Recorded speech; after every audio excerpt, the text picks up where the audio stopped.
గౌరవ సభ్యుడు హరీష్ రావు గారు దాదాపు గంటన్నర అయింది సార్ మాట్లాడబట్టి. గంటన్నరకెళ్ళి ఒక్కసారి కూడా ఆయన బడ్జెట్ మీద మాట్లాడకపోగా ఆయన భయపడతారు సార్. ఒకటే సార్, ఆయన గ్యారంటీలు అంటున్నారు సార్.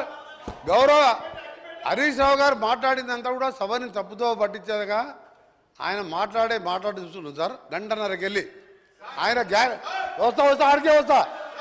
ఆడికే వస్తారు. ఆయన గ్యారంటీల విషయం అంటుండు సార్. గ్యారంటీల విషయం అంటున్నాడు.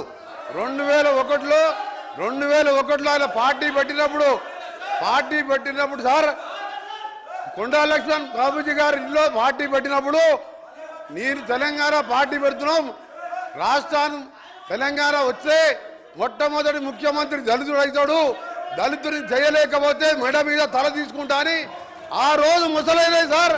అబద్ధాలు అంటే వీలై, గ్యారంటీలు అంటే వీలై, మోసాలు సార్. డబుల్ బెడ్రూమ్ కడతా, డబుల్ బెడ్రూమ్లో బిడ్డ అల్లుడు వస్తే ఎక్కడ వండుకోవాలి, బేకరీలో కట్టేసుకోవాలి. మీ రంగం మాటలు సార్. ఒక నిమిషం సార్. ఇంకా ఒకటి సార్, ఇంకా ఈయన హరీష్ రావు గారు ఒక మాట మాట్లాడి సార్. హరీష్ రావు గారు 24 గంటలు కరెంట్ ఇచ్చినా అన్నాడు సార్. 24 గంటలు కరెంట్ ఇచ్చినా అంటే నేను ఒక సబ్స్టేషన్ సార్, బండ సోమవారం అనే సబ్స్టేషన్కి వెళ్ళాను. అక్కడ ఆపరేటర్ బస్ అయిన ఆపరేటర్ వీడియో రికార్డింగ్ ఉన్నది. నా సర్వీసులో 9 ఏళ్ళు అయింది సార్. ఎలక్షన్ల ముందు 9 ఏళ్ళకెళ్ళి సర్వీసులో ఉన్నాయి. ఇక్కడ ఎప్పుడు కూడా 14 గంటల కరెంటు రాలేదని నాకు రికార్డు తీసి చూపిస్తే రాత్రి లాగ్ బుక్లు వాపసు తీసుకొచ్చాను. మోసాలు, దగా, కుట్రలు, అబద్ధాలు అన్ని నేర్పింది ఎవరంటే అవన్నీ టీఆర్ఎస్ పార్టీ పుట్టిన తర్వాత పుట్టిన సార్. ఇలా దళితులు ముఖ్యమంత్రి ఉన్నారు సార్. ఆఖరి మా దళిత ప్రతిపక్ష నాయకుడు ఉంటే చూసి ఓడవలేక 13 మంది శాసనసభ్యులని సంతలో పశువుల్లాగా కొని ప్రతిపక్ష హోదా లేకుండా చేసాడు. ఇవాళ హరీష్ రావు గారు మాట్లాడితే సార్, ఇవాళ దయ్యాలు వేదాలు వెళ్తున్నాయి. మొత్తం మోసం, దగ, కుట్రలు, కుతంత్రాలు. నిజంగా నువ్వు మాట్లాడే సార్, ఒక్క పాయింట్ కూడా సపోర్ట్ చేయలేదు. ఇవాళ ఆయన మాట్లాడేమని సార్. అందుకని హరీష్ రావు గారు నీ దగ్గర సబ్జెక్ట్ లేదు.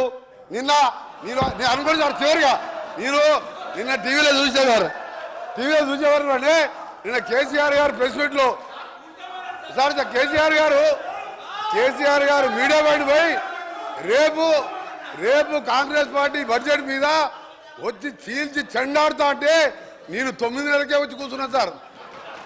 ఇక చీల్చి చెండాడుతాడు ఎవరి ఏం చెండాడు సార్. ఆయన వచ్చే మొగలు లేక ఈయనను పంపించిండు. మా బడ్జెట్ ఏమన్నా సార్, 72,000 కోట్ల అగ్రికల్చర్ కోసం 72,000 కోట్లు పెట్టాం, ఇరిగేషన్కి 22,000 కోట్లు పెట్టాం. చేసేదే బడ్జెట్లో పెట్టాం. ఇవాళ మీలాగా మోసం బడ్జెట్ పెట్టలే. ఇవాళ చీల్చి చెండాడుతాయన సార్. కేంద్రం అన్యాయం చేస్తే, కేంద్రం తెలంగాణకి అన్యాయం చేస్తే సార్ కేంద్రం అన్యాయం చేస్తే చీల్చి చెండాడి మునగాడు ఒక్క మాటకెళ్ళండి సార్, నోట్లకెళ్ళి. ఇవాళ మేము మా ముఖ్యమంత్రి గారు, మా డిప్యూటీ సీఎం గారు మంచి బడ్జెట్ ప్రవేశపెడితే ఇవాళ దాని గురించి మాట్లాడుతున్నారు సార్. నిజంగా ఇప్పటికైనా ఎమ్మెల్యే హరీష్ రావు క్షమాపణ చెప్పి మీ ప్రతిపక్ష నాయకులు రావాలని డిమాండ్ చేస్తున్నారు.